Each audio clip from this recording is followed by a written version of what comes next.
going to dispense with the golden cross, and he kept the silver cross, to which he was accustomed, as his papal cross. And it has on it, and you can see it over there, the emblem of the Good Shepherd. Now the question is, because there are the sheep behind it, and there's Juno the dove, which is pagan form of the deity Juno, and is not a symbol of the Holy Spirit.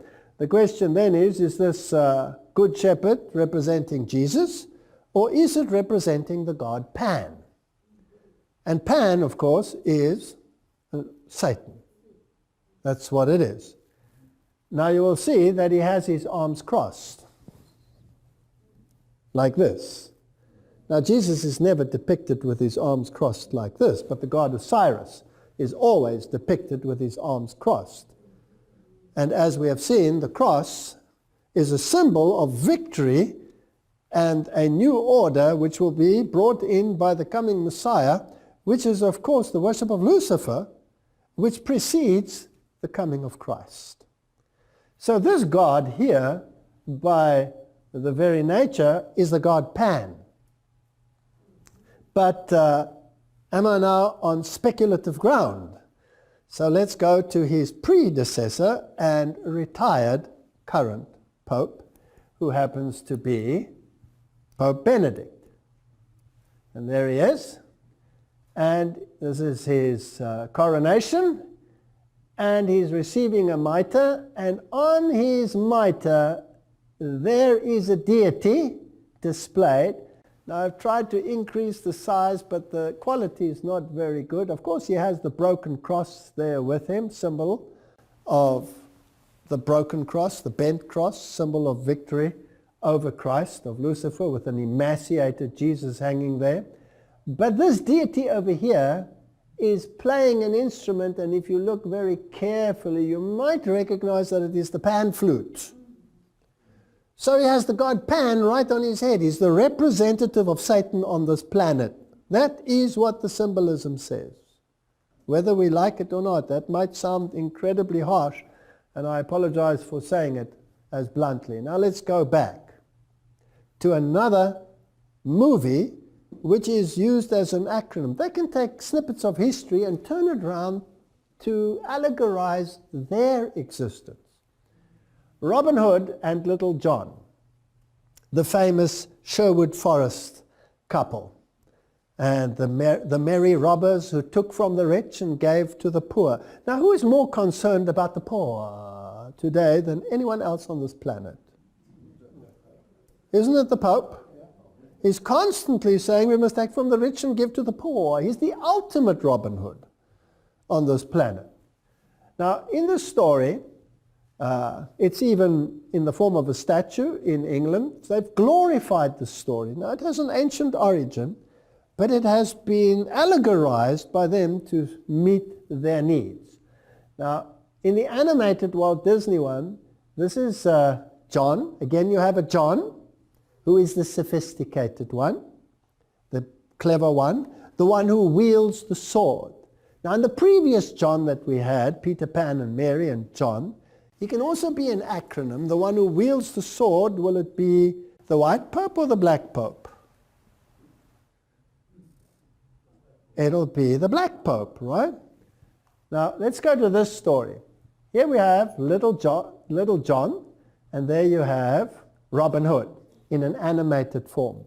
But I want to show you the hat that they're wearing. And I want to remind you of Peter Pan, that also has the hat with a feather. So it's the same symbolism that they are using. Now in the story, Robin Hood has his band of merry men in the forest, and he's fighting against the evil lords that control England. Now England, of course, always was a renegade papal state and had to be constantly subdued. So the evil ones are the ones who run England, and the good ones are the ones who will take care of the needs of the poor, which the others never did. So again, good becomes what? Evil, and evil becomes good. Now in the story, one day he meets Little John, and he says, "What are you doing here?" And they start fighting, and they battle on a log. Eventually, Little John actually wins and smacks Robin Hood so that he falls into the water. And they all laugh at his ban. And Robin Hood actually tells him that you are greater and stronger and better in battle than me. You lead the people. But Little John declines and says, no, no, no, you lead the people. But when Robin Hood gets captured, the one who takes over the leadership is Little John. So in the acronym, who is who? This will be the leader, the front leader, and this will be the power behind the front leader. So this becomes the papacy, and this becomes the black papacy. So it's the white pope and the black pope. And let's see how this unfolds. Now his name is John. Whose name is John? All of them are John, right? All of them are John. John is an acronym. Now the John that they're actually referring to is mostly John the Baptist. And we'll see why in a moment. News, UK, Jihadi John. Extremists not radicalized by MI5. So there are rumors that MI5 actually radicalized the people that they're fighting now. Well, if you go back into history, it's very fascinating that all the so-called enemies were trained and received not only their training but their weapons from the very ones who became their super enemies in the end. The Mossad trained many of the jihadists and the terrorist groups that plague the world today, Al-Qaeda and all of these. So these are all groups that have been set up. Now, this mass murderer, or this brutal murderer who always wears in black, has got the acronym Jihadi John. Okay, but that's not his real name. His real name is Muhammad Emwazi, which has nothing to do with John. And then, all over the news, they plastered the image of Jihadi John beheading his victims, in this case, Foley. Now, question. Is this real? Or is this what they want you to believe? Now, all you have to do is go to the web pages and have a look at people who are in the know, in the techno world, and there are literally hordes of web pages which will tell you that this is probably one of the worst Hollywood stunt productions that you can imagine, with analysis and all of this. I don't want to get into too much of a detail, but there are hundreds of skeptics out there who say, this never happened, this is not real. So I wanted to know the various actors, who are they and what happened. Now, according to USA Today, James Foley was educated at the Catholic Jesuit College in Milwaukee. Jesuit involvement again. And if you start reading about the jihadists, you will see Jesuits involved. Jesuits priests disappearing, not reappearing. Jesuits everywhere along the line. Is it possible that they are actually the masterminds training? How does the master strategist work behind the scenes? Doesn't he create the enemies? Doesn't he pull the strings behind the scenes? Doesn't he achieve his objective through Hegelian dialectic? Doesn't he create the enemy which unites humanity? These are questions which I wish to raise. Now, all of these, of course, if they are trained in Jesuit colleges, are also trained in theatrics. And if we have a look at just the political scene and the great leaders of the world, John Paul II, wasn't he a known actor? His counterpart on the other side of the waters was Ronald Reagan. Wasn't he a known actor? Yes. The governor of California, Arnold Schwarzenegger, is he not a trained actor? So there's a lot of theatrics involved.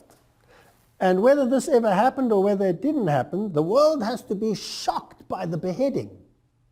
Beheading is probably one of the worst things. Now, if I go to Wikipedia, Jihadi John is also called John the Beatle.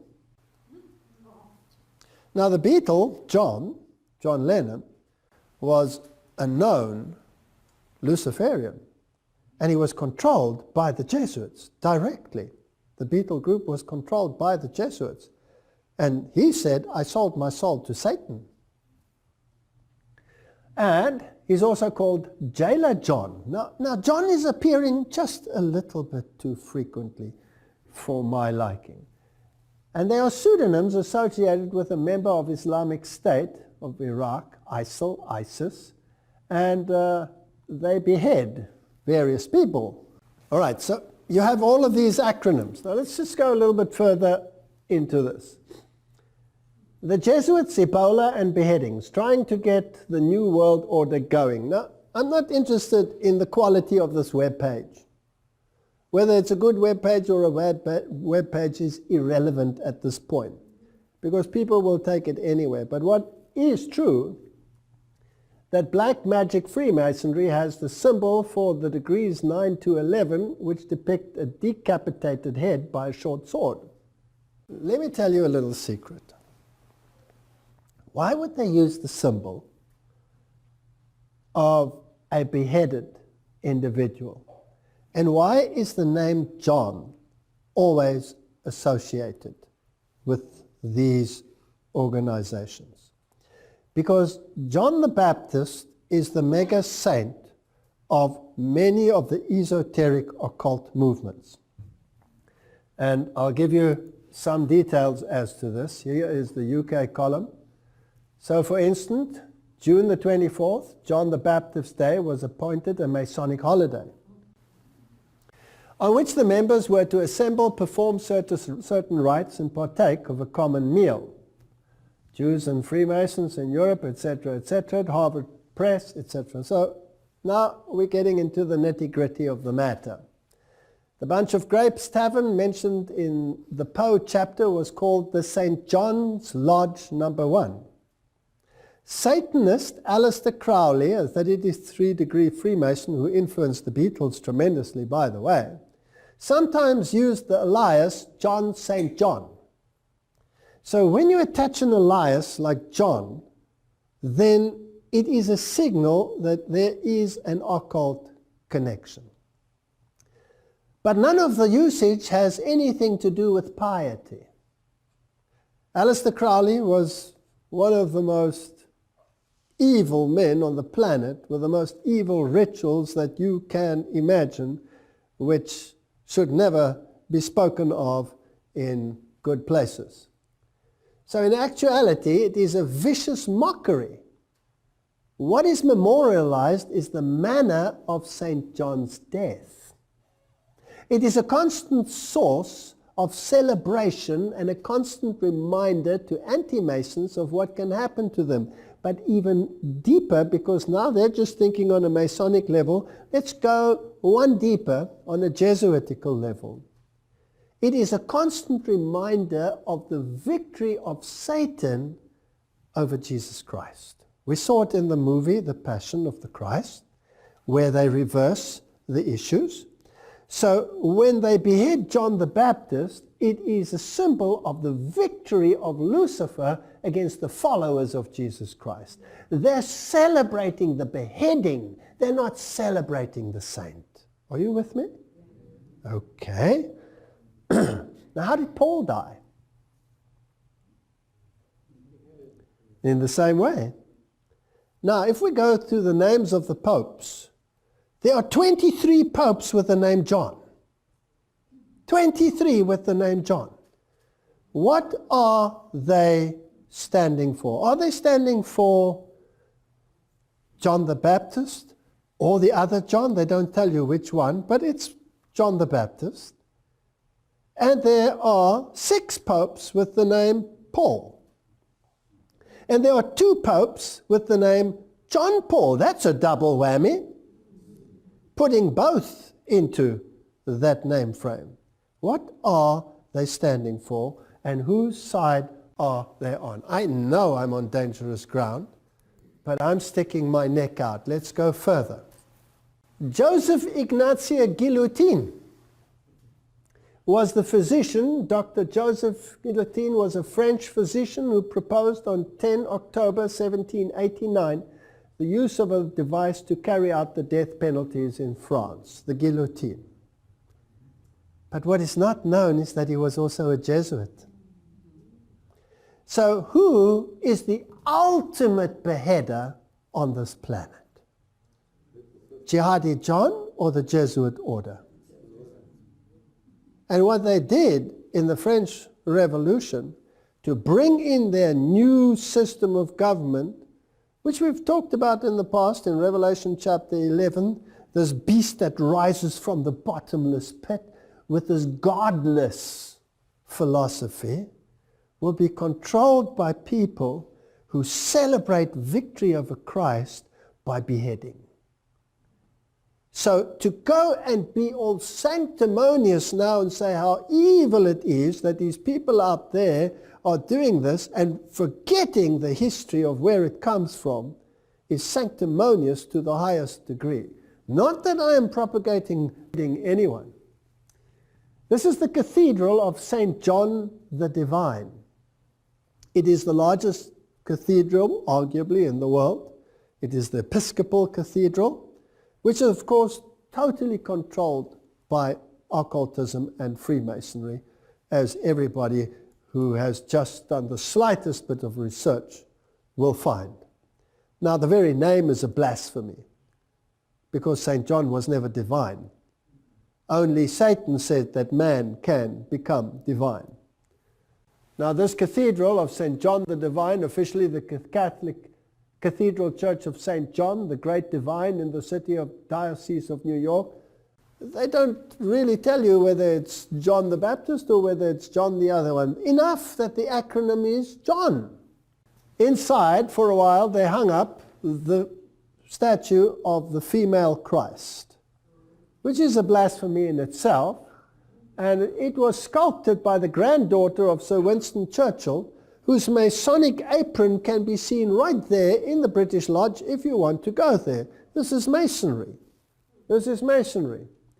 And in this cathedral, they also have the blessing of the beasts, where all the animals, cows and goats and bears and all kinds of creatures, horses are brought in. They poo all over the place, and then all these animals are blessed. Interesting. So, a female Christ.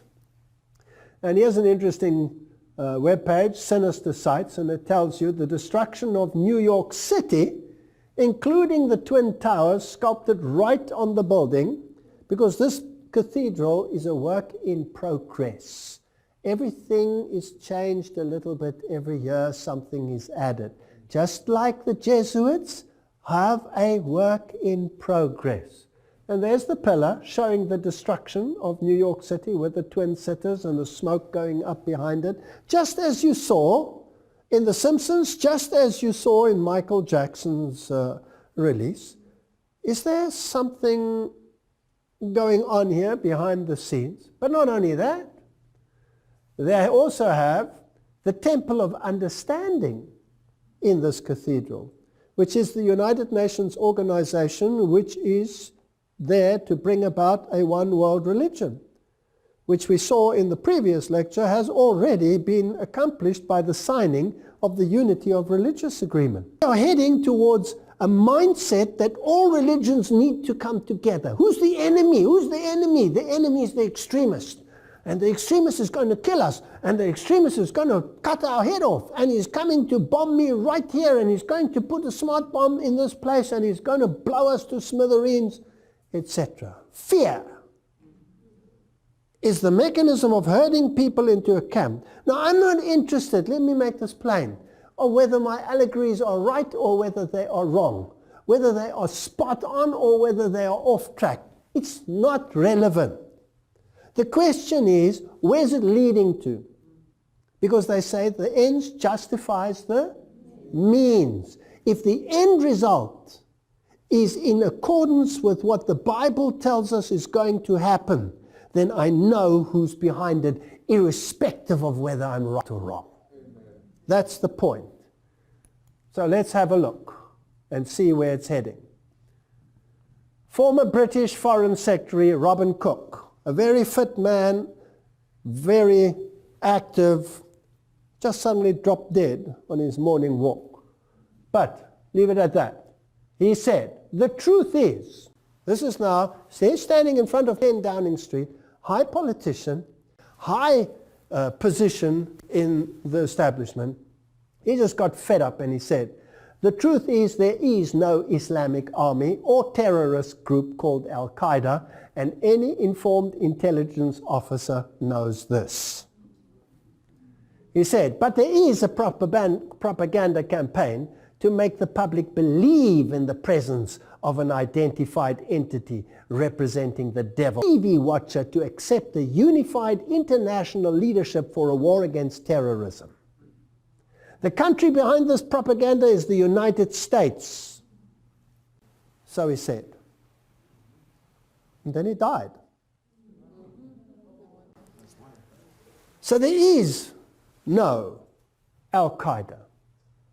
Now, any informed person will tell you that Al-Qaeda was created, funded by the powers of be in the United States and elsewhere in the world, united, trained organizations which became their super enemies in the end. It's a front organization. It doesn't exist. What does he say? It doesn't exist. If it has outlived its usefulness, you replace it with another one that doesn't exist. Even though it has a name, ISIS, and even though it is prominent, and even though it apparently chops heads off of trained Jesuits. I don't believe a word of it, personally. There's an agenda. And I have a Bible that tells me what the agenda is. And I need to focus on what does the Bible tell me the agenda is. The agenda is the destruction of Christ and his followers. That's the agenda. There's no other agenda. My enemy is not over there. My enemy is right here. Jean-Louis Secundo, a Jesuit, born in Uruguay and residing in Canada, wrote Theology and the Church in 1985, which carries the subtitle, A Response to Cardinal Ratzinger and a Warning to the Church. Here's a Jesuit publicly telling the Pope to get lost. Now, of course, we know that the two are in cahoots, and we know that the one is the general, and he can listen to a command or he can disregard a command, etc., and that there is a tunnel between them and that they chat on a regular basis as to how to plan the Hegelian dialectic. Now, this is what he writes, and I want you to note, listen carefully to what he says. This is a Jesuit writing. As such, the book is a defense of every Jesuit priest that shoulders a carbine. Let's do. Shoulders a carbine, joins the jungle guerrillas. It makes clear why Jesuits can be ministers with portfolio in Marxist governments. Why Jesuits can attack John Paul on his teaching on sexual morality. So the Pope says, the white Pope says, contraceptives are evil, we mustn't do this, we must have decent relationships. And the other ones will say, hand out condoms, hand out free this, free sex, free that. Hegelian dialectic, we'll see how it works in a moment. Why Jesuits spend their days and their lives solving union problems. Who's behind the unions? One of the means to bring about a time of trouble such as never was. Jesuits. Organizing sugarcane workers, running factories, constructing low-cost housing, help Planned Parenthood Federation of America spread the use of contraceptives, run nationwide hospitals, dispensary networks, organize political demonstrations for this and against that, according to the issues of the day are presented by the teaching authority of the People's Church. These are the actions of the new faith, true to the new theology, according to which the material needs of men must be the prior object of the Church's effort. Not the spreading of the gospel. Who cares about the spreading of the gospel? Let's tread on him. Let's crush him. So, according to this Jesuit, in which lines of work are the Jesuits involved? Every single thing. Every single thing. And if we think they don't exist, it's because they don't want us to believe that they exist. They are